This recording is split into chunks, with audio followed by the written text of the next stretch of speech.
Hi friends, last month థియేటర్లో release అయ్యి ఇప్పుడు ఓటీటీలో స్ట్రీమ్ అవుతున్న మా నాన్న సూపర్ హీరో మూవీ రివ్యూ గురించి మనం మాట్లాడుకుందాం ఫ్రెండ్స్.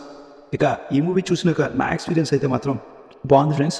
తండ్రి కొడుకుల మధ్య ఆ బాండింగ్ అనేది బాగా చూపించారు. క్లైమాక్స్కి వచ్చేటప్పటికి ఖచ్చితంగా మీ మూవీ నచ్చుతుంది. ఒక చిన్న పాయింట్ని తీసుకెళ్లిన విధానం అయితే మాత్రం ఖచ్చితంగా మనని ఇంప్రెస్ చేస్తుంది.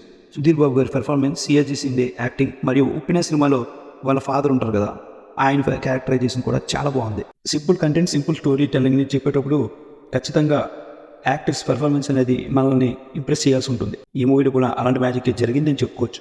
ఒక ఫ్రెండ్ స్టోరీ లైన్ విషయానికి వస్తే, అనాథాశ్రమం నుండి తీసుకొచ్చిన పిల్లాడిని పెంచి పెద్ద చేస్తాడు మన సిఆర్జీ సిండే. అతనే ఆ కొడుకే మన సుధీర్ బాబు. ఇక సుధీర్ బాబు పెరిగి పెద్ద అయిన తర్వాత సిఆర్జీ సిండే స్టాక్ మార్కెట్లో ఇన్వెస్ట్ చేసి దాదాపు ₹1 కోటి వరకు అప్పు చేస్తాడు. అప్పును తీర్చడానికి 20 రోజులు గడువు ఇచ్చిన తర్వాత అప్పుని ఎలాగైనా తీరుస్తాను అని చెప్పి సుధీర్ బాబు 20 రోజులు టైం తీసుకుంటాడు. పెంచిన తండ్రి అయిన సిఆర్జీ సిండే అప్పుని మన సుధీర్ బాబు ఏ విధంగా తీర్చాడు అన్నదే స్టోరీ లైన్ ఫ్రెండ్స్. ఇక రివ్యూ విషయానికి వస్తే, చివరికి ఏమవుతుందా అనే ఒక చిన్న ఇంట్రెస్టింగ్ పాయింట్ని తీసుకొని క్లైమాక్స్ వరకు తీసుకువెళ్లారు. పాజిటివ్ విషయానికి వస్తే, సింపుల్ స్టోరీ లైన్ని చూపించిన విధానం బాగుంది. లీడ్ యాక్టర్స్ల పెర్ఫార్మెన్స్ బాగుంది. నెగిటివ్స్ విషయానికి వస్తే, సింపుల్ పాయింట్ని చూపించే విధానంలో మధ్యలో గెస్ట్ అపీరియన్స్ని ఎందుకు చూపించారో అర్థం కాలేదు. ఆయన అక్కడ ఇంట్రొడ్యూస్ చేయాల్సినంత అవసరం లేదు అనిపించింది. మ్యూజిక్ ఈ మూవీలో కొంతవరకు మైనస్ అని చెప్పుకోవచ్చు. సినిమాటోగ్రఫీ కూడా పెద్దగా ఏం లేదు.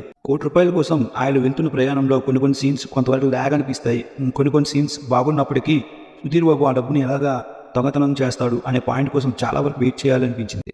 ఓకే ఫ్రెండ్స్, ఈ మూవీ నేను ఇచ్చే రేటింగ్ 3/5. ఈ మూవీ మాత్రం ఓటీటీలో తప్పకుండా ట్రై చేయండి. మంచి ఎమోషనల్ బాండింగ్ ఉన్న మూవీ.